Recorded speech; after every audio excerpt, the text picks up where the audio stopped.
grabar.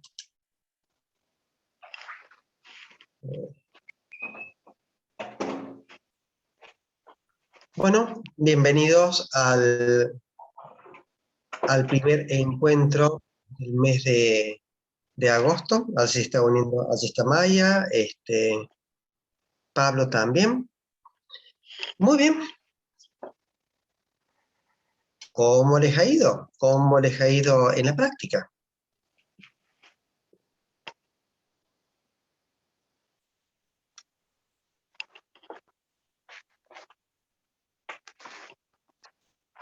Mucho té, pero nadie conversa nada. A ver. Hola Pablo, ¿cómo andás? Hola. Hola. Hola a todos. Hola a todos. Bien. Les sugiero que comencemos. ¿Quién ha podido ver algo de introducción? ¿Mm? ¿Algún comentario sobre ella? ¿Qué es lo que le ha quedado más o menos, les ha llamado la atención?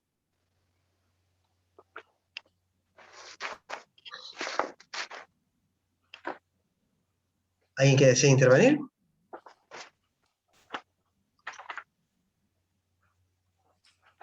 Marta.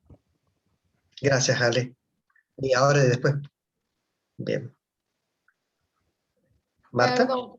Buenas tardes a todos. Pero, perdón Julio, pero no he podido leer, he estado medio atendiendo algunas cuestiones No hay problema. personales, así que la verdad que no he podido leer. Bien, ¿y cómo te ha ido con las cuestiones personales y la práctica? Eh, y bueno, el lunes pasado no pude estar porque tuvimos en familia un evento compasivo, tuvimos que sacrificar a nuestra mascota de hace 17 años, así que la verdad que fue un momento muy íntimo, pero lo hicimos la verdad que por primera vez sentí por otro ser vivo que no es un humano. Y eso que ya he tenido otras mascotas, pero lo sentí muy diferente esta vez. Eh, Muy diferente, y creo que es por toda esta práctica compasiva que estamos haciendo. La verdad que fue muy, como te digo, muy distinto a mi otra mascota que he tenido.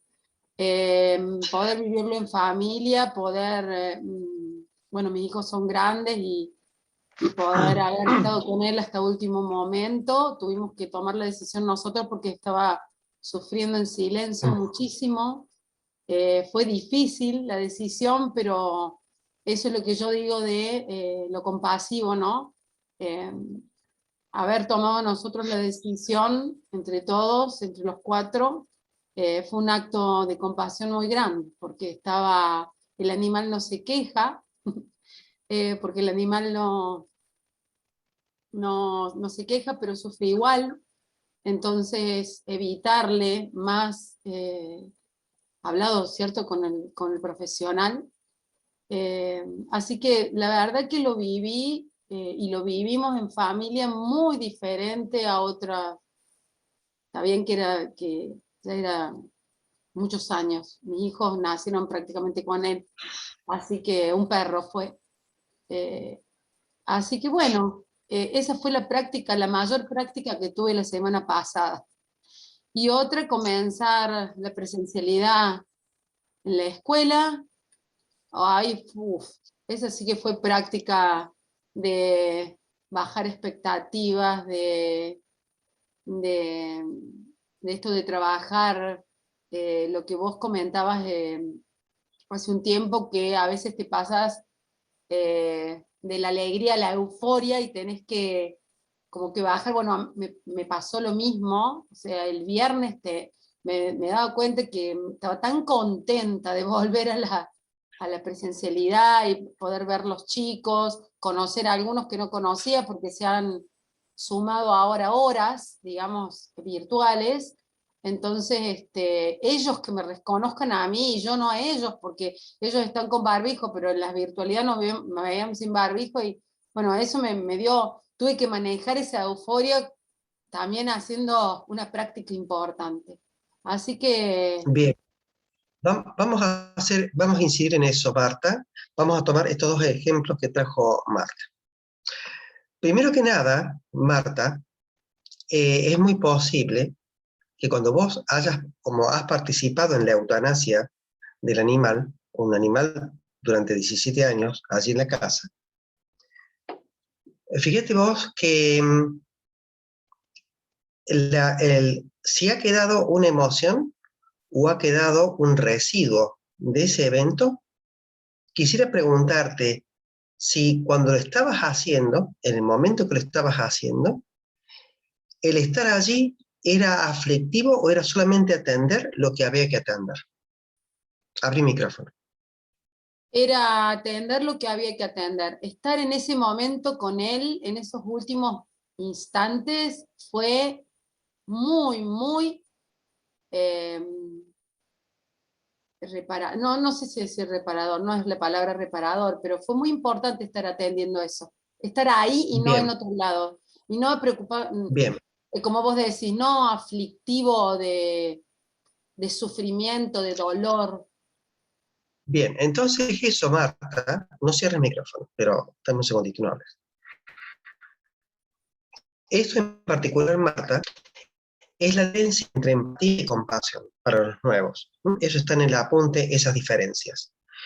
La emoción que embarga a quien practica, la emoción que embarga a quien practica, valga la redundancia, compasión hacia hacia el afuera, en este caso el animal, y hacia adentro, la autocompasión, la emoción que queda es una emoción casi te diría que ligeramente agradable, de un vacío, de un vaciamiento de uno. Pero ¿qué es lo que se vacía? Uno se vacía del ego, Marta. Se vacía de la pretensión de sostener un animal a toda costa. Ese es el vaciamiento que se necesita. Cuando se vacía el ego, se vacían pensamientos, diálogos internos, y simplemente sucede ¿qué cosa? Que el presente te habita y vos sos una instrumentalización para el presente. De ese modo, puedes dejar partir. ¿Por qué? Porque hay aceptación radical, hay asunciones básicas, pero sin resistencia y sin expectativa. Queda. Eso por un lado. Los que son nuevos esto no lo conocen, pero vamos a recordar un poquito. Desde la perspectiva de Mindfulness 2.0, cuando le sugiero ver en el apunte duelo, les sugiero ver todos en el apunte duelo, que es un tema interesante para poder tener en cuenta. Cuando hablamos de duelo en Mindfulness 2.0, o mejor dicho, cuando hablamos en la vida cotidiana de duelo, observamos que la gente está triste o acongojada porque hubo un objeto, una persona, una mudanza o una separación que no está. Entonces uno se queda como llorando sobre eso, ¿verdad? Lamentándose sobre ello. Eso es, digamos, lo ordinario. Pero los invito a que presten atención a este otro modo de ver el duelo. Cuando algo ya no es, cuando una cosa externa no está, o persona o animal, lo que no está es el contenedor del afecto. Véanlo así. Por ejemplo, Marta, el perro, ¿no? El perro era un contenedor de afecto, de un afecto que vos habías depositado en su momento en el animal. Pero ese afecto primeramente, de modo original, era tuyo. Lo depositaste allí. Uno cree que es el afecto al revés, del perro hacia uno. Y es al revés, es de uno hacia el animal. Uno deposita ese afecto en el otro, y cuando ese afecto, que no es solamente el cariño, sino son las expectativas, la necesidad de control, y cuando ese container de afecto ya no está más, vuelve y nos desorganiza de modo brutal. ¿Y por qué vuelve? Bueno, porque nosotros somos la verdadera agencia de ese afecto. Los otros eran únicamente depositarios. Eso vuelve adentro, vuelve dentro de uno, y a modo de explosión, desde adentro te desorganiza. ¿Mm? Es como, es lo mejor, es como una explosión, ¿no? Desde adentro. Y uno es como si fuese es como la explosión dentro de una armadura. Y salen las partes. Y esa es la desorganización que uno siente. Se siente desorganizado. Con el tiempo, ese afecto vuelve a encontrar domicilio dentro de nuestro. Pero mientras tanto, tenemos que saber cobijarlo. ¿Y qué significa saber cobijarlo? Bueno, la aceptación radical es muy importante y la menor cantidad de expectativas. ¿Por qué? Porque sabemos que el sufrimiento primario es inherente a la condición humana. ¿Sí? Y el sufrimiento inherente también lo es. Los remito por estos dos puntos, tanto sufrimiento inherente como sufrimiento primario están en el apunte. No así el sufrimiento secundario, que sí ya depende de nuestra práctica. Queda claro entonces, Marta, el residuo que quedó es un residuo sutilmente agradable, a pesar de que el evento no era para nada deseado. Sin embargo, no había otro modo de enfrentarlo. Hoy murió el padre de una compañera nuestra, el papá de Mariela. Bien, la aceptación radical se impone. Por otro lado, el hecho, Marta, de estar atenta a la euforia, que uno mucho se engancha en eso, presten atención, a partir de ahora, también está en el apunte, la euforia te lleva al modo hacer. La euforia lleva al modo hacer. Adrenalina, adrenalina, adrenalina, al modo hacer agua, agua, agua, agua, agua. Eso. ¿Queda claro, no? Muy bien, Marta. La práctica. ¿Alguien más?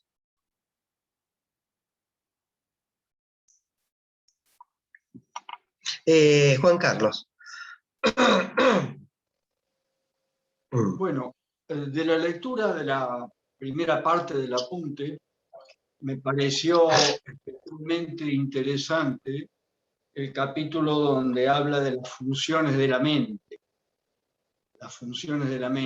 que es estar permanentemente escaneando, ya sea dormido o despierto, distintas situaciones del mundo externo y del mundo interno. Y nos llevan a diferenciar muy bien lo real de la realidad. Está muy bien explicado, y yo quisiera agregar que la realidad, como concepto agregado a lo que dice, la realidad ocurre siempre en el presente y además tiene una manifestación concreta que es la evidencia. Tiene que haber algo que ayude a aferrarse a eso real. Mientras que la realidad es algo interno que te lleva a una interpretación de lo que está ocurriendo y por lo tanto es todo lo subjetivo que nuestro razonamiento permita o la interpretación que le demos a ese hecho real. Así que está muy bien descrito en el apunte y solo se me ocurrió que para cerrar el razonamiento se podría agregar. Por supuesto, Juan, por supuesto que sí. Muchas gracias. Firoso, Juan Carlos, ¿eh? Firoso. Un comentario más. Fíjense que, sin nombrarlo, pero lo hemos nombrado en varios momentos durante el día de hoy, hemos hablado sobre un principio, que es inmanente, esa era la palabra que no salía, sufrimiento inmanente era lo anterior. Un elemento, un principio fundamental en la práctica de mindfulness y por supuesto del budismo. Eso no es invento mío ni mucho menos, pero es para tener muy muy en cuenta. Hablamos de la muerte del padre de Mariela, eso es impermanencia. Hablamos de la eutanasia del perro de Marta, eso es impermanencia. Saber observar que antes yo no estaba con euforia y ahora lo estoy, eso es la impermanencia. Una aclaración necesaria antes de avanzar. Los otros días me escribieron por privado un compañero sobre la tecnología, ¿no? Y que me parece interesante hacer alguna aclaración al respecto. La semana pasada hablamos de tecnología y cómo este tecnos, obviamente altamente necesario en la vida, porque nos ha llevado a donde estamos, de pasar a apenas 20 a casi 80 o más en la actualidad, es sumamente importante. Lo que uno debe saber de la tecnología, que no toda tecnología es necesaria para la vida cotidiana. No toda la tecnología es necesaria para la vida cotidiana. Una aplicación es un elemento tecnológico, pero no necesariamente estar hasta las 3 de la mañana viendo alguna aplicación que no tenga que ver con la vida cotidiana, con el trabajo de uno. Lo mismo que las noticias. Una sobreinformación lleva a distrés en la persona. Creo que queda claro, ¿verdad? No es la tecnología que sea mala, sino que uno hace un sobreuso o un uso inadecuado. ¿Queda claro eso para todos? ¿Pulgar arriba? Bien, pasamos. Pablo, ¿ibas a hacer algún comentario?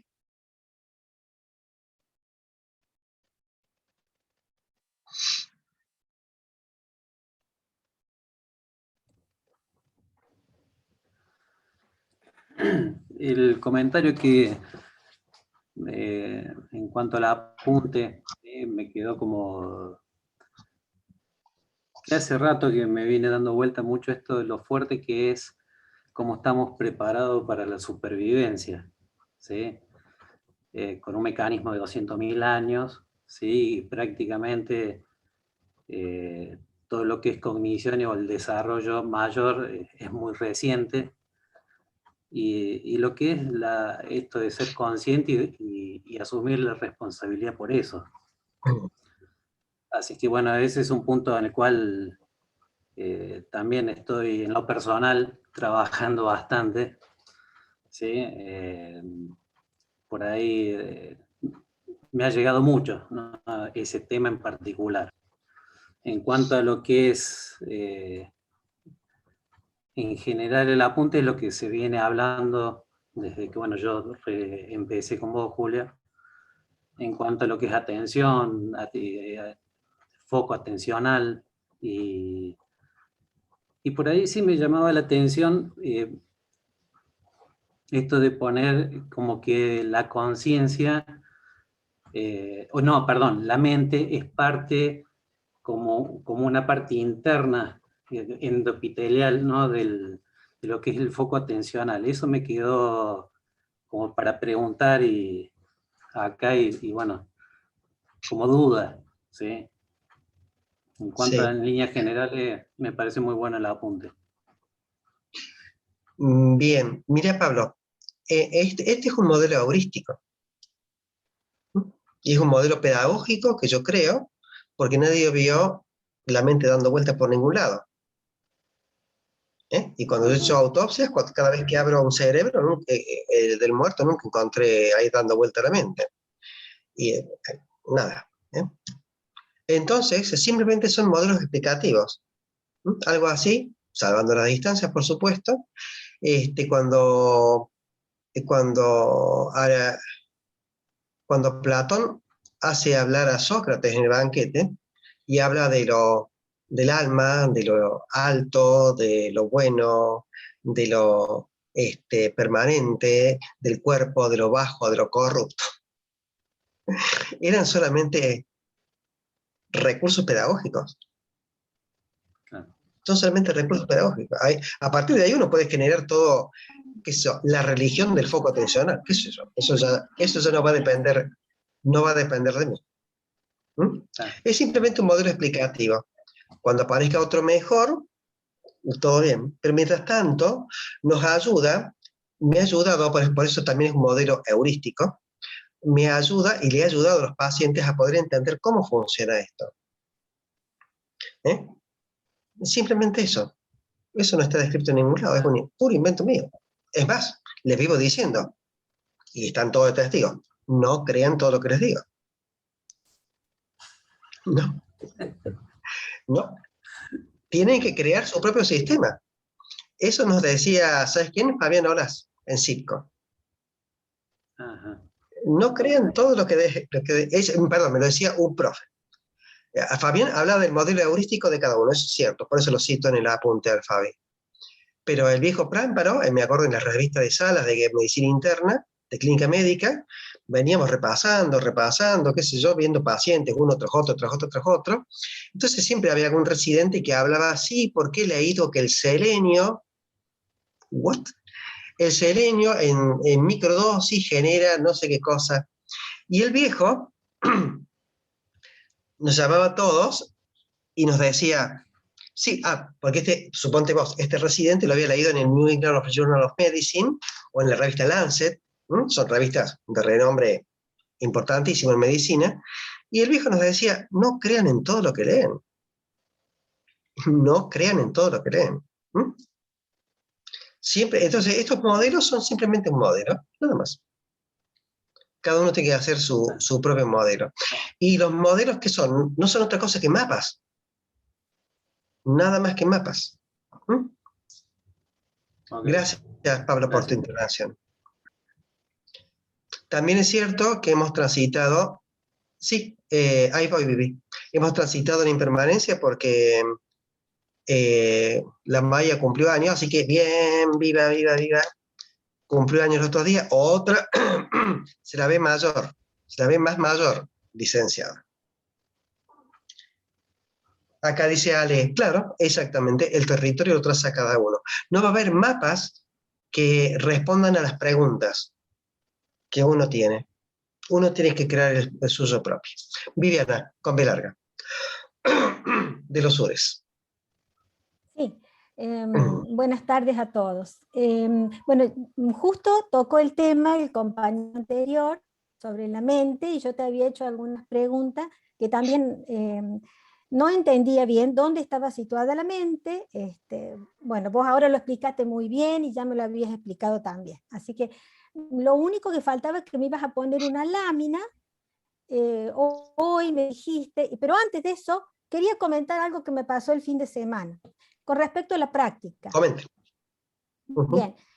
El fin de semana yo estuve en una casa donde pude, bueno, estaba con una familia y había un miembro de la familia que estaba, a mi entender, estaba muy enojado. Era un mutismo absoluto, la cara, mala cara. Entonces yo me planteé, dije, una situación para mí era incómoda. Entonces yo dije, bueno, pero ¿esto es la realidad? ¿O yo me estoy inventando cosas a lo mejor? Entonces dije no, observé y vi que realmente el mutismo no era lo característico en esta persona. La cara era una cara fea, ¿verdad? Como que estaba mal. Y entonces dije, bueno, perfecto, pero si él no habla, no adivina, no soy. Así que, bueno, me limité a hacer las cosas de la casa, las tareas de la casa, digamos, había que poner la mesa, había que limpiar, había que estar con el resto de la familia. Y eso es lo que pude ver, centré mi foco en lo que estaba haciendo. Y entonces esa molestia o incomodidad que yo sentí desapareció. Bueno, eso nada más. Quise comentarlo porque era algo bien cotidiano. Pero ¿sabes por qué? Bueno, pero Vivi, eso es el 100% del tiempo de la gente. Muy bien. ¿Sabes por qué desapareció, Vivi? El malestar. Porque lograste una cognición eficiente. ¿Qué es lo que sacaste? Una cognición eficiente, también está en el apunte, búsquenlo. Una cognición eficiente es quitar del campo de la observación toda información no relevante. Una información no relevante, Vivi, era justamente el juzgamiento, la atribución que vos hacías a la cara o al mutismo de la persona esta. Otros, por ejemplo, fíjate vos que ante a una situación similar, ¿qué hace? No solamente que se pone a juzgar y no logra una cognición eficiente como vos cuando pudiste retirarte, sino que además empieza a interpretar. ¿Qué cosa? Proyecta su propia milonga en el otro.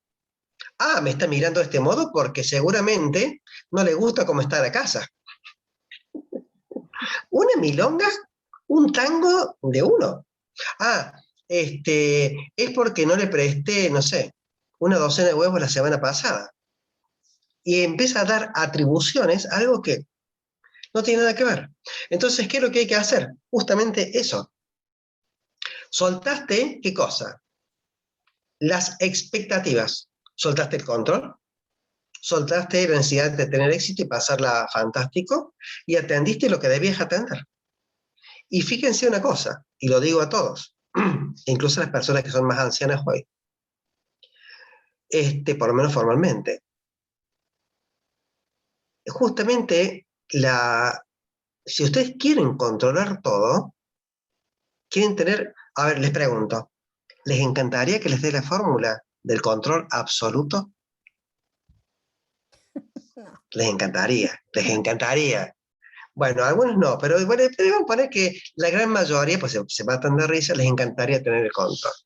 Bien, el modo de tener el control absoluto de todo es justamente soltando las expectativas, saliendo de la resistencia e instalándose en el presente con la aceptación radical. ¿Quieren tener el control de todo?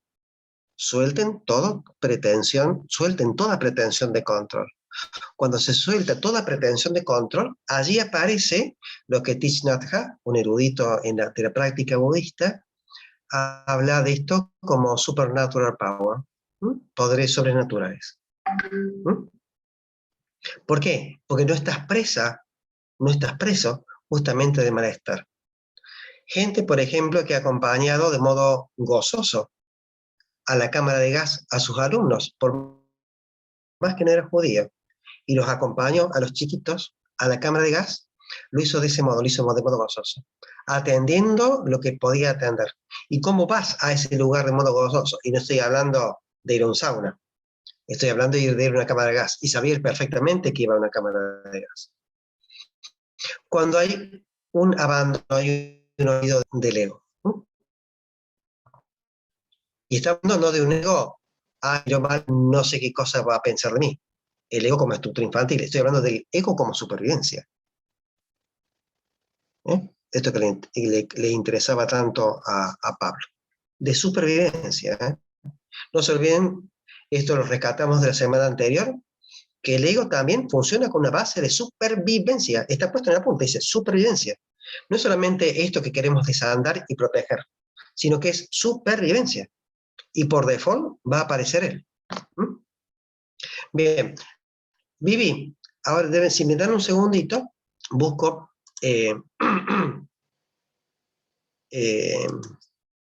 esto que quería mostrarte. Denme unos milisegundos.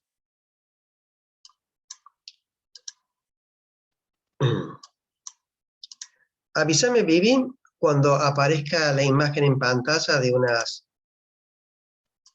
presentación, en tu pantalla.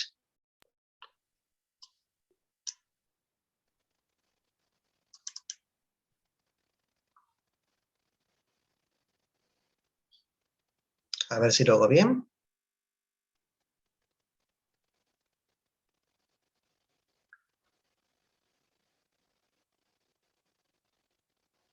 Aquí está. Bien. ¿Apareció, Vivi?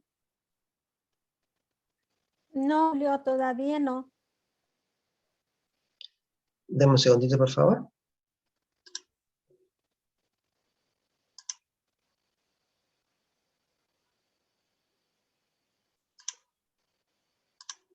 Ahora creo que sí, ¿verdad? Bien, ahora sí. Bueno, Viviana, ¿estas imágenes vos las tienes? No, Julio. Bueno, entonces yo las voy a... El que no tenga estas imágenes, por favor, porque yo se las he compartido, o he creído que he compartido el link con ustedes, ¿saben? Así que les pido que no tenga esta imagen, me habla y la comparto. Viviana, ¿te acuerdas? Bueno, aquí está lo que es el nivel de conciencia 1, de conciencia 2 y nivel de conciencia 3. Esto que está en amarillo es lo que hablaba Pablo recién de lo que, lo que es la mente. Fíjate vos que acá dice nivel de conciencia 1, y esto que está en amarillo, de este lado, cóncavo, cóncavo y convexo, fíjate vos cómo esto cambia la intensidad. De un amarillo fuerte, fuerte, fuerte, se hace un poco más transparente. Este ya es el nivel de conciencia 2. Y este que está acá es el nivel de conciencia 3. ¿Notas la diferencia, Vivi? Sí, transparente total, el 3. Bien, entonces, fíjate vos, vamos a poner un ejemplo tonto, ¿verdad? Si yo observo a esta persona con estas características, debido a que dentro del foco atencional está operando la ignorancia, que son estas nubecitas, la ignorancia, el ego, el apego y la aversión, por más que esta persona se muestre así, yo la voy a ver de este modo, Vivi. Bien. Estas estructuras van a estar tiñendo la percepción. Con el correr del tiempo, en la práctica, cuando yo voy a un nivel de conciencia 2, sigue distorsionada, porque vos ves que no es el mismo color, ¿verdad? Sí. Pero ya la distorsión es menor.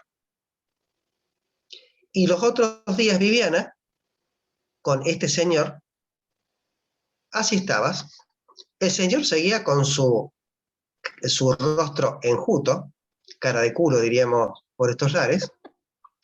Sin embargo, vos lo observabas tal cual era y no emitías juicio.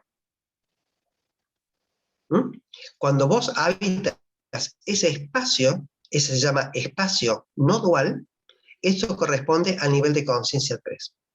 ¿Quedó claro? Bien, sí, clarísimo, gracias. Bien, no hace falta ningún máster para esto.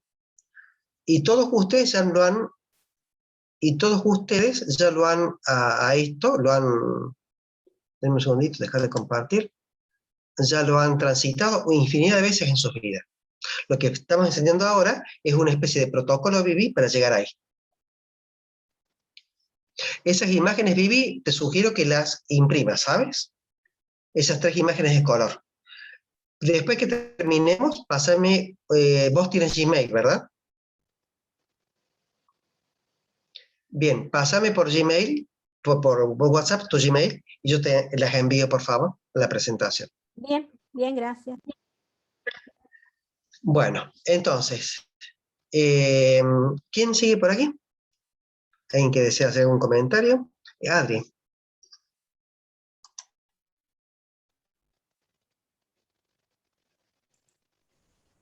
Buenas tardes a todos. Bueno, yo tengo una pregunta. Estuve leyendo la introducción, me sirvió para afianzar, digamos, los conceptos, todo lo que venimos trabajando durante estos meses. Pero bueno, quiero hacerte una pregunta que he focalizado, digamos, en la mente. Porque es como que lo he notado en diferentes personas, inclusive en mí misma, que frente, digamos, a algún problema, un hecho traumático que puede ser para esa persona y no para otros, ¿cómo trabaja la mente o cómo funciona la mente? Porque cuando a las personas les generan, luego de esos traumas o malos momentos o experiencias, síntomas recurrentes, como el mismo síntoma. ya sea físico o anímico. ¿Me expliqué? Bien, mira. Sí, te explicaste perfectamente. Lo que pasa es que para allí es una pregunta medio técnica desde el punto de vista psicoterapéutico. Bien. Entonces, yo te voy a contar una cosa que es más o menos para todos, pero eso es más bien en particular. Mira, todos tenemos nosotros ciertos circuitos que se activan ante determinados eventos. Circuitos me refiero a neuronas y modos de pensar. Suponte vos, sucedió un evento traumático hace tiempo. Y la persona necesita a ese evento traumático, de modo no consciente, poder aprenderlo, con H en el medio, poder hacerlo. Y no todo el mundo tiene la capacidad para eso. Por ello, vuelve una y otra vez sobre lo mismo. Porque está buscando encontrar el modo de eso, poder ponerlo en lo que se llaman cajoncitos de la memoria. ¿Estamos? Como no puede, no es que esté loco, sino que no puede entender cómo hacer ese proceso, el síntoma, mejor dicho, la información vuelve. Es el mensajero tipo 1, lo que hemos hablado 1000 veces. Vuelve el mensajero tipo 1 ¿para qué? Para darte un paquete de información. Entonces, ¿qué hace uno? No sabe cómo acomodarla. Entonces, se la da de modo no consciente nuevamente al mensajero. Y el mensajero vuelve. Porque dice, che, me firmaste todo, pero no me recibiste la información. Y vuelve con un paquete de información similar. Y busca que vos recibas. Poné vos que la recibís. Pero el mensajero se da cuenta que no la has acomodado. No tienes la capacidad para ordenarla. La memoria, imagínate, Adri. Si yo te tiro, Adri, suponte vos, imagínate vos que estuviéramos acá en el consultorio. Yo te digo, mira, Adri, te muestro la virome, y yo te la lanzo así despacio, y yo te digo, atrápala. Vos la atrapas a la virome, y si yo te digo, Adri, guárdala, digamos, dentro de la remera. Entonces vos tomas las viromeas así, y la guardas dentro de la remera. No hay ningún problema. Está la capacidad para guardar la virome, este erefero, dirían en Ecuador, este boli, tienes la capacidad para hacerlo. O por ejemplo, yo te arrojo esta virome y vos la pones en un bolsillo de tu pantalón. El bolsillo tiene capacidad para guardar esta virome. ¿Estamos hasta ahí? Entonces, yo para tomar un evento, cualquiera sea, la muerte del perro, una mudanza, una separación, lo que sea, necesito, por un lado, tener la capacidad para entender qué es lo que está pasando. Me doy cuenta de que hubo un trauma, me doy cuenta de que hubo una separación, me doy cuenta del evento en que el perro está muriendo, por ejemplo. Estamos hasta ahí. Eso es fácil. Pero aparte de la capacidad para vos tomarlo, Adri, que serían las dos manos, digamos, uno necesita una capacidad de continente. En este caso, el continente, el contenedor, sería tu bolsillo. Una virome entra perfectamente en un bolsillo. ¿Queda? Pero ¿qué pasa si el evento es la muerte de un hijo? Vamos a poner que esto es la muerte del hijo. ¿Lo vas a entender? Sí, porque lo ves. ¿Lo vas a poder tomar al evento? Sí, lo vas a poder tomar. ¿Pero lo vas a poder meter dentro del bolsillo? No. Eso es lo que pasa. Bueno, para eso es la terapia, ¿no? ¿Sí? Muy bien. Pero, ¿quedó más o menos claro, Adri? Bien. Perfecto. ¿Alguien más? También tenemos a la impermanencia pasado por la casa de Viviana con B corta, Viviana Serafín. Pasó ayer la impermanencia por allí. Ahí está el pato. Pato. También pasó por allí. Bien, perfecto. Entonces tenemos a paso por la casa de, ¿cómo es? De la Bibi, pasó por la casa ¿cómo es? De la Silvia, de Marta, perdón, por la casa de Maya. ¿Mm? Bien, esa es la práctica. ¿Mm? ¿Qué más?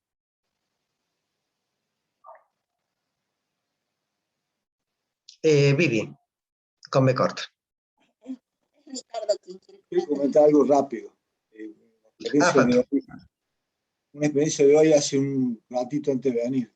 Entonces me preguntaron, bueno, ya terminó tu día, me dice, no, y me quedó dando vuelta la idea del día, no terminó mi día. ¿Y qué haces ahora? Y ahí me quedó resonando, dando vuelta lo que hacía. Entonces se me ocurrió decirle, mira, viste que están los alcohólicos anónimos, que se juntan en el grupo de los alcohólicos anónimos. Bueno, también está el grupo que se junta de los gordos anónimos. Bueno, nosotros tenemos un grupo que se llama el grupo de los que sufren por el diálogo interno. Y nos juntamos los lunes. Genial. Muy buena, muy buena. Un aplauso, bien, viva, viva, viva. Muy bien. Escuchá, Pato, esto. Cuando uno está con un maestro zen, si alguna vez tiene la oportunidad, bueno, Jorge que anda por ahí, ahí dice Alejandra, bárbaro, Pato. Jorge ha estado con algún maestro zen. Cada tanto los maestros hacen entrevistas individuales. Eso se llama Dokusan. Do, vía, Ku significa vacuidad, y san significa persona. Dokusan. Dokusan. En japonés, por supuesto, ¿no? Entonces, y aclaro, no es porque sepa japonés, solamente sé palabras, nada más. Entonces, en el Dokusan, por ejemplo, cuando vos estás trabajando con un koan en particular, el maestro te puede hacer una pregunta como la tuya, que te hizo esa persona. Entonces, uno puede hacer lo que vos hiciste, comenta eso, ¿verdad? El maestro te va a reprochar eso, si fuera un Dokusan, ¿sabes? En el Dokusan, la respuesta más típica es levantarte e irte. ¿Qué es lo que vas a hacer primero? Antes de juntarte con los locos del diálogo interno, es levantarte e irte. ¿Queda? Ni siquiera hablarlo. No es hablarlo, es levantarte e irte. Eso es encarnar la respuesta. Me encantó el comentario tuyo. Pero encarnar la respuesta es lo otro. Es levantarte e irte. Solamente eso. Le das la espalda al maestro y te vas. Cero postración, nada. Y te vas. Por si alguna vez están en un Dokusan. Bueno, muy bien. ¿Qué más?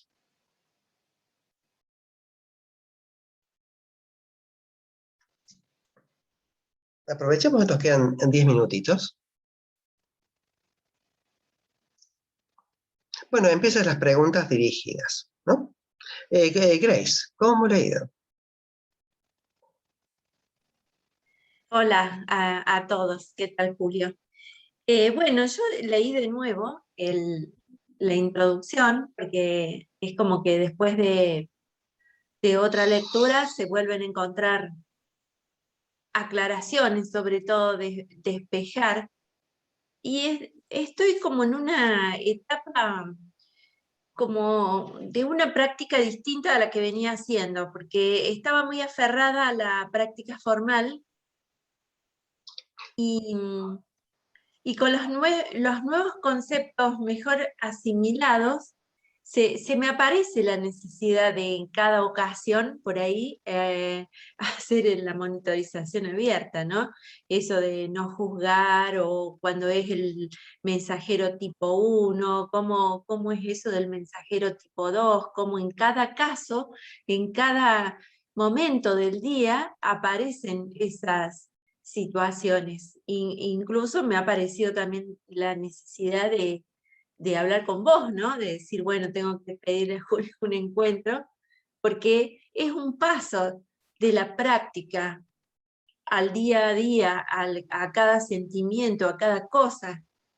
Es como que estoy dificultando o complejizando la práctica.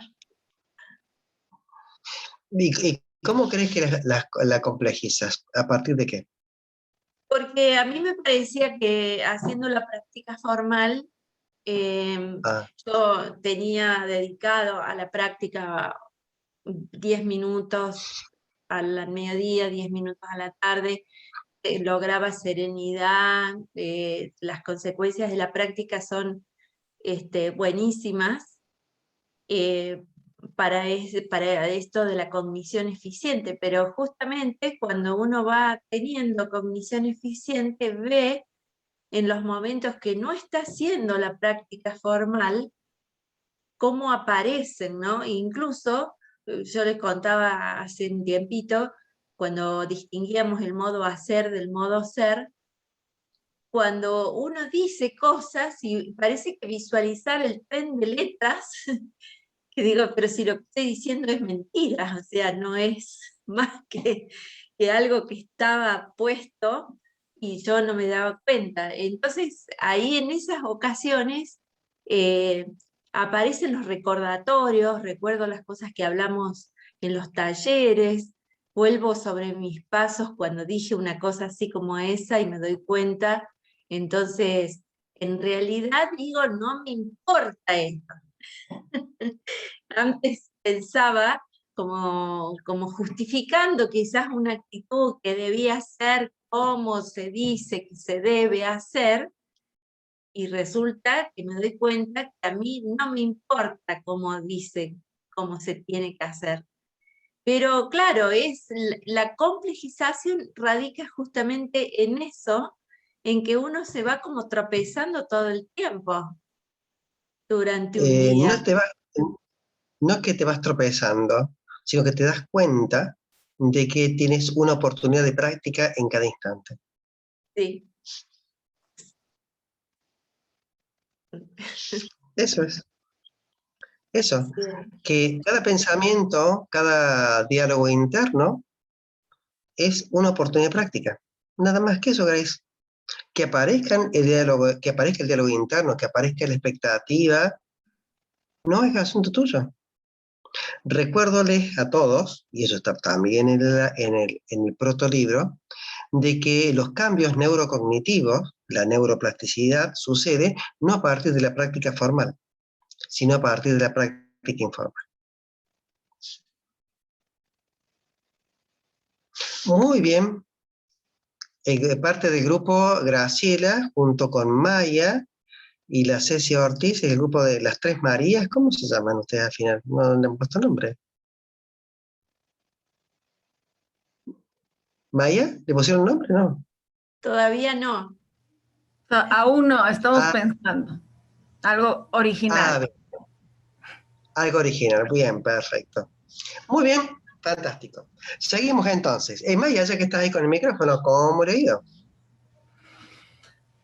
Bueno, es complicado, como decía Grace, no sé, es distinta la práctica formal a la práctica, digamos, informal, porque claro, cuando uno se dispone a sentarse y hacer sus 3 minutos, estás como en onda más zen, más consciente, pero en el cotidiano las situaciones digamos, te ponen a prueba, ¿no? Entonces ahí cuando a veces salen todos los demonios y todas las cosas que uno va cargando. Y bueno, para mí este tiempo vine a pasar con mi familia y a la ciudad, yo vivo en otra ciudad lejos de mi familia, entonces no solo pasar sino literalmente convivir con ellos. Entonces ha sido, digamos, como una escuela intensiva de trabajar digamos, desde la aceptación, desde observar, y todas esas cosas, y muchas veces, como te contaba, en los encuentros privados, bueno, sí, reacciono, sobredimensiono y me pego digamos, me salto todas las puertas y digo todo y exploto y se va, pero por lo menos es eso, ¿no? Después me aprendo, empiezo a observar y por lo menos ya no sigo enredando más. Entonces, como que sí es un gran cambio, sobre todo porque yo solía quedarme como con iras y resentida y seguía alimentando la emoción de la ira o el enojo que tenía. Entonces ahora por lo menos sí, estaba el enojo, exploté, dije cosas que no debía haber dicho, pero ya paro, dije ya, o sea, para la cagada ya la hice, y ya. Entonces, sí, y creo que he aprendido a aplicar eso de no tomarme a personal las cosas, ¿no? Entonces ahí cuando el ego aparece y uno empieza con que, ¿por qué a mí? ¿Por qué me dijo esto a mí? ¿Por qué? Y claro, sí, te lo dicen probablemente a ti, pero también la gente a veces trae otras cosas que no son necesariamente contigo y explota contigo, pero entonces trato de entender y decir, bueno, probablemente no es conmigo y evito, entonces me alejo un momento y todo, pero sí me ha pasado, o sea, me ha pasado muchísimo este mes, como te digo, ha sido una escuela intensiva, desde estar con mi papá, que además es como un espejo, porque eh, yo me parezco mucho, entonces él explota y yo le sigo, yo exploto y él me sigue, y entramos así en un círculo. Y mi hijo, que es muy tranquilo, chistoso, pero él es el que a veces me da el golpe y me hace volver a la realidad. Entonces me dice, pero es que tú eres tan igual al abuelo que por eso no conviven en paz. Y claro, el otro día igual, yo salí diciéndole a mi mamá que estaba muy enojada porque mi papá explota conmigo y es agresivo y yo no estoy acostumbrada a que sea agresivo. Y mientras hablaba, mi hijo se subía en el carro y me empieza a hacer unas preguntas y yo empiezo a reaccionar idéntico a mi papá, pero de forma inmediata. Y me dijo, ¿por qué estás reaccionando así? O sea, y fue mientras yo contaba que mi papá reaccionaba mal y yo reproducía lo mismo, fue instantáneo. Entonces, cuando él me dio el golpe, fue como, bueno, sí, tienes razón, disculpa, y cambié el modo, pero es una práctica realmente constante. Como tú dices, no es llegar a la meta de ninguna cosa, sino practica y practica y practica todo el tiempo y con cada circunstancia. Gracias, licenciada Hidalgo. Saludo a su padre. Bueno, fíjense ustedes cómo lo que mencionaba Maya, el tratar de llegar a una meta no es sino otro modo de decir, tengo el control, esto va a terminar. Y es no aceptar la impermanencia. Ya que estamos hablando de impermanencia. Entonces, pretender que esto tenga una meta es justamente ignorante. ¿Por qué? Porque no tiene en cuenta el principio de impermanencia. ¿Estamos? Muy bien, somos las 6:59. No tengo ya tiempo. Veo una mano levantada ahí de Adri, pero no puedo. Ya, en todo caso, en un rato. ¿Vos levantaste la mano, Adri? Ah, no, listo, ya está. Ah, no, era el curso que lo había puesto yo. Bueno, es la edad, es la edad. No os ríais, no os ríais. Bueno, vamos a comenzar con la práctica entonces.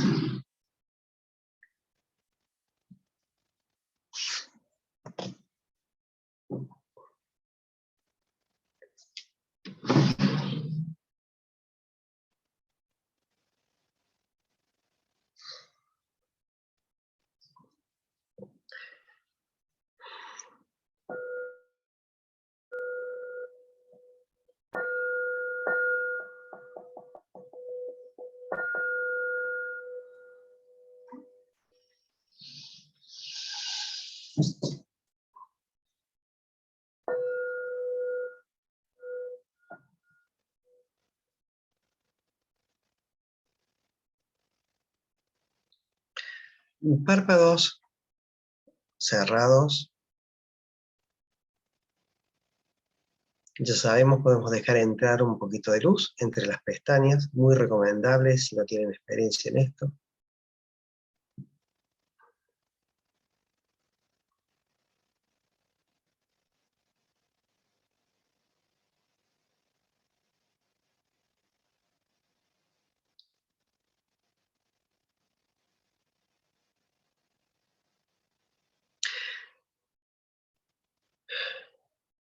Estabilizamos entonces el foco atencional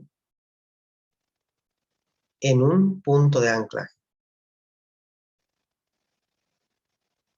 En un punto de anclaje que sea neutro, como es la exhalación, como es la postura. Habitualmente somos expertos en estabilizar el foco atencional, pero en algo no neutro y por supuesto aflictivo. Pensamientos, emociones, diálogos internos. Entonces vamos a cambiar esta expertise que tenemos en estabilizar el foco atencional en un punto de anclaje neutro, como por ejemplo la exhalación.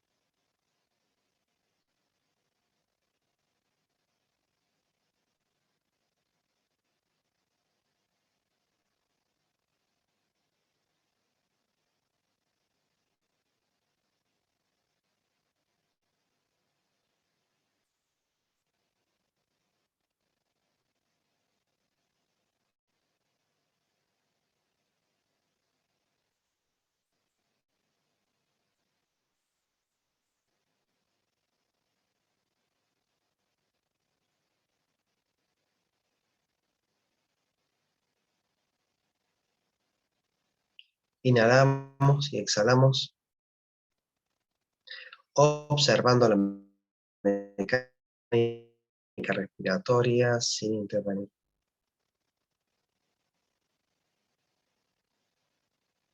Se aprecian pensamientos, emociones, sensaciones corporales, diálogos internos o etiqueta.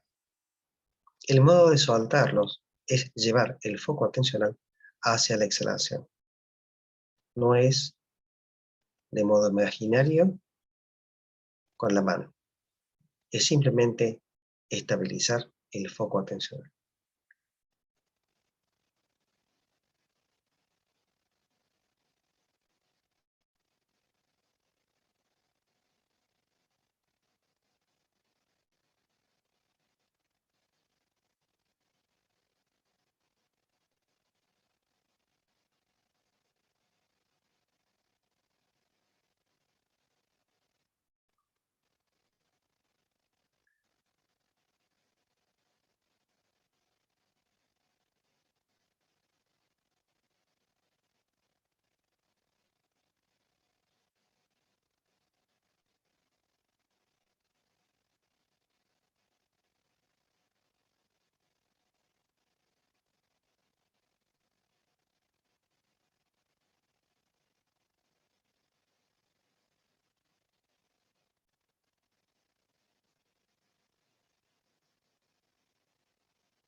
Suelte los pensamientos,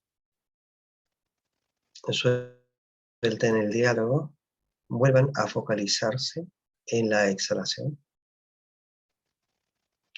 Traten ahora de descubrir ese silencio que está al final de la exhalación. Ese espacio donde ya todo el aire ha salido. Sin embargo, la próxima inhalación no sucede.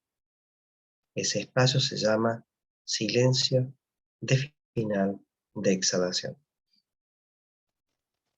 Traten de habitarlo.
No dejen que la cabeza caiga. Al final de la exhalación, en ese silencio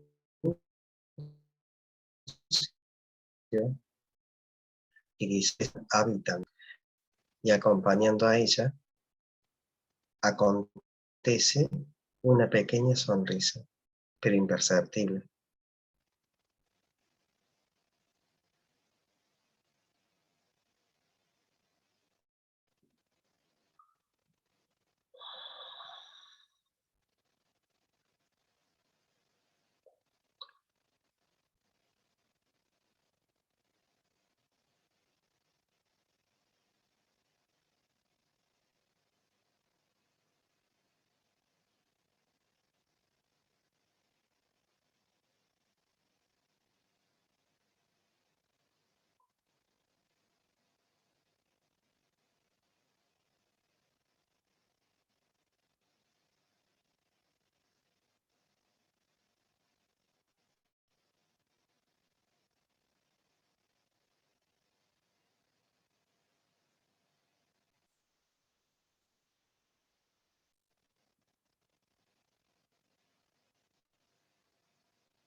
Relajen los hombros.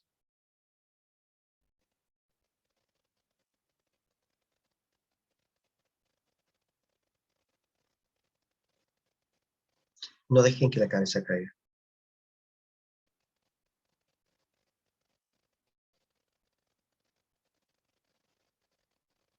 Entren ligeramente el mentón. Que la cabeza no vaya hacia arriba y hacia atrás.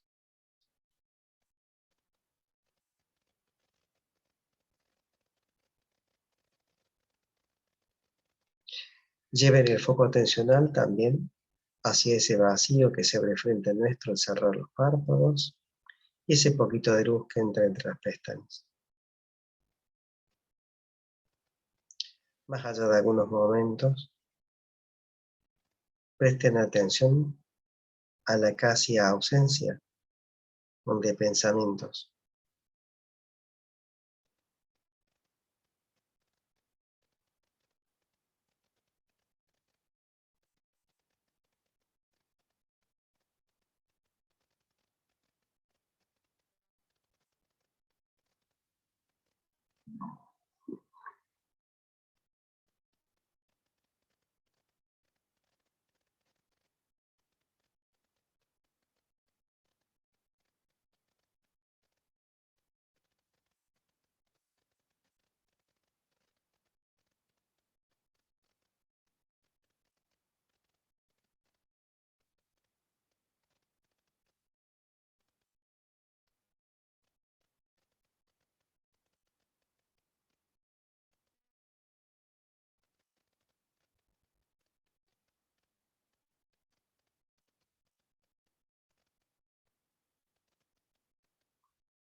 Respetuosamente les recuerdo, vida y muerte es algo urgentemente serio. Todo pasa rápidamente a lo lejos y se desvanece la oportunidad instante. Que cada uno completamente corte la negligencia y corte la indulgencia y despierte, despierte. Atención, que tu vida no pase en vano.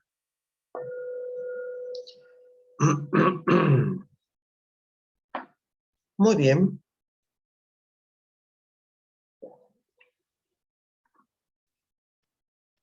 Tenemos unos minutos.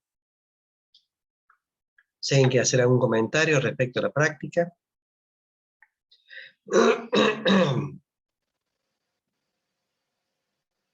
A la experiencia.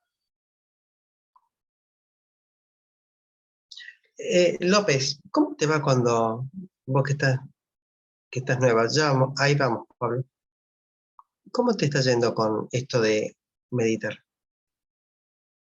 De estabilizar el foco atencional.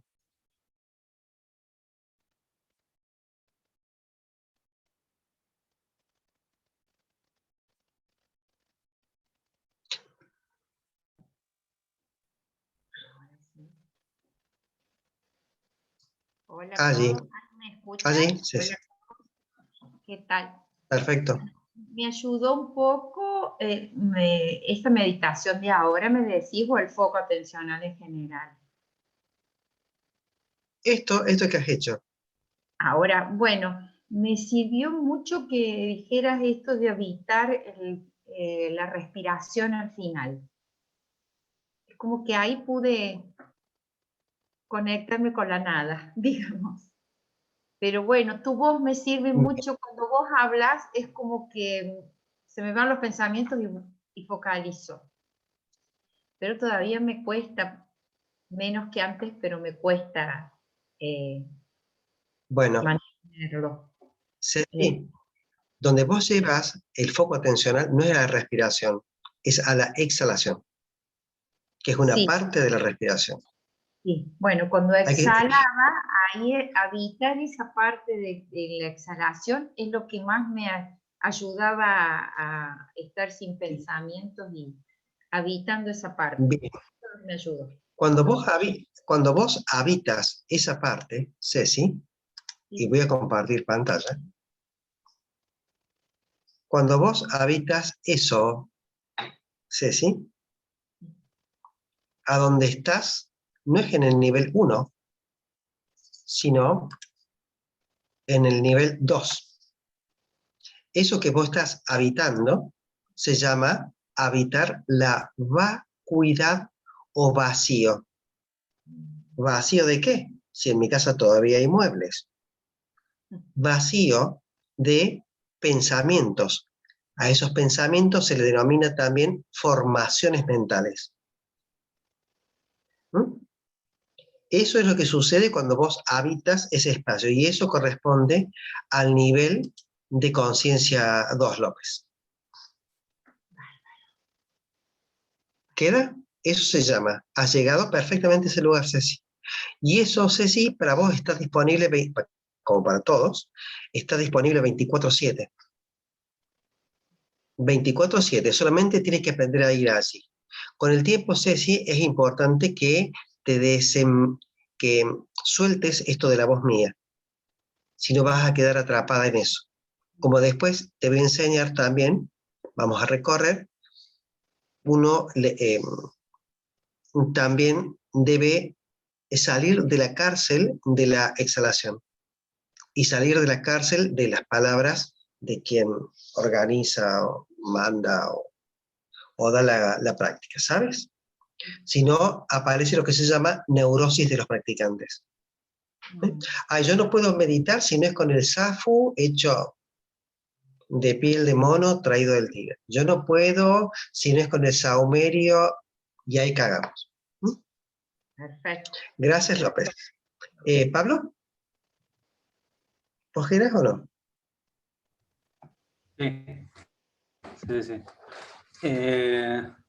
Lo que me pasó es que me ha pasado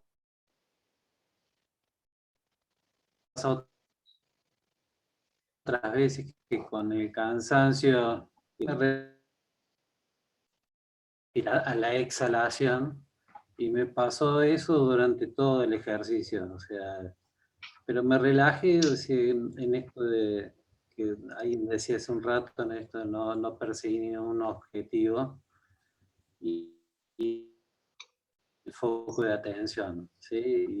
Y prácticamente estuve así durante todo el ejercicio. En cuanto a lo que es la práctica diaria,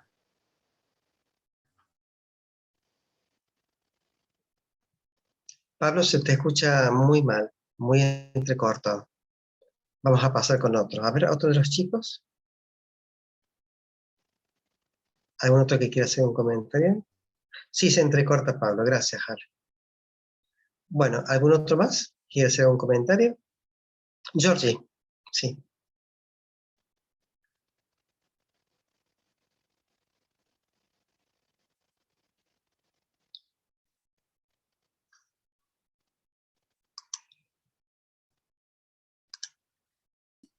Ahí está.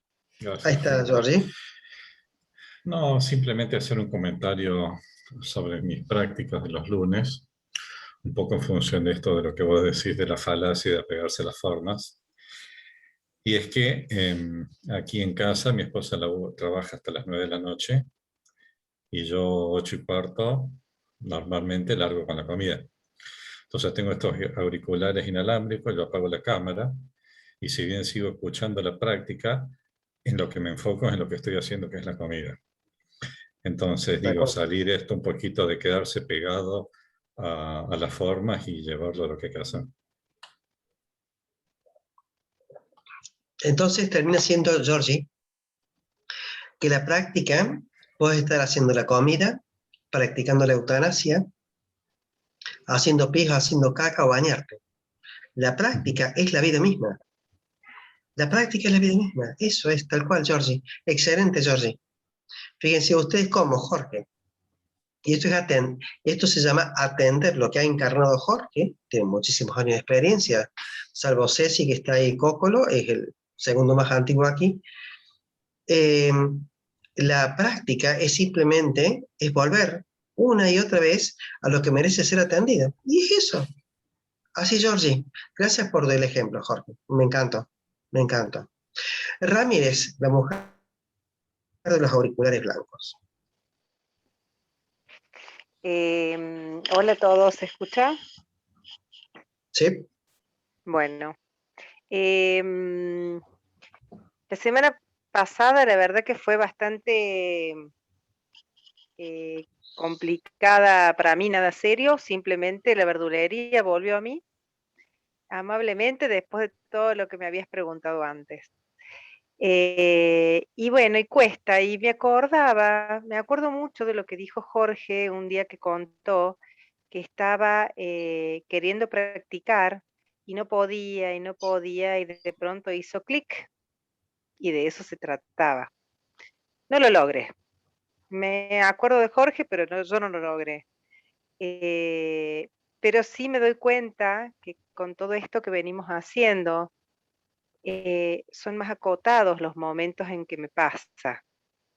Entonces, me pasa los pensamientos sin explicación, porque nada ni grave ni importante, pero pasan y se quedan y dan vuelta y vuelven, y a la noche todas las películas pasan por mí. Y cada vez más corto el tiempo.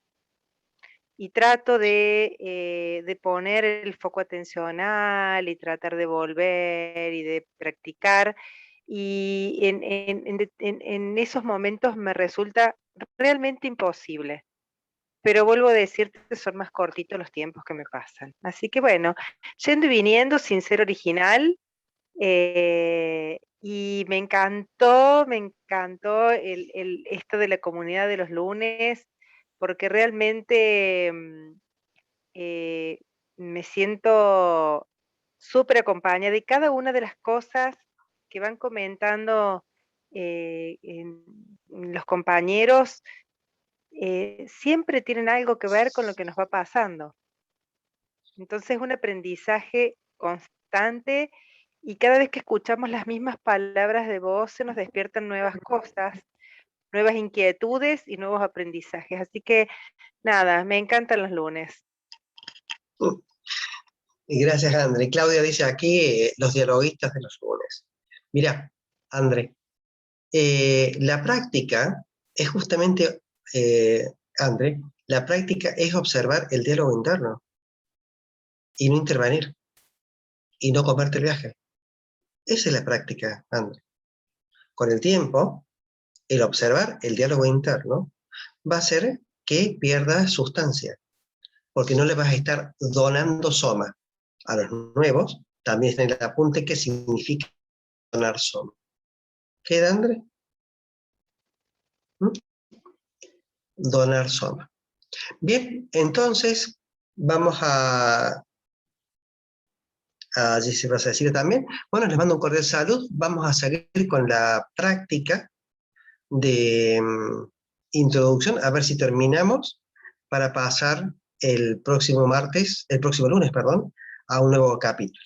Por de pronto, me gustaría que abramos para cerrar entre todos este pequeño capítulo, que no es pequeño, que es la introducción a Mindfulness 2.0. Así que les pido a los nuevos, sobre todo, que ahonden en él en particular. Un cordial saludo a todos. Chao, chao.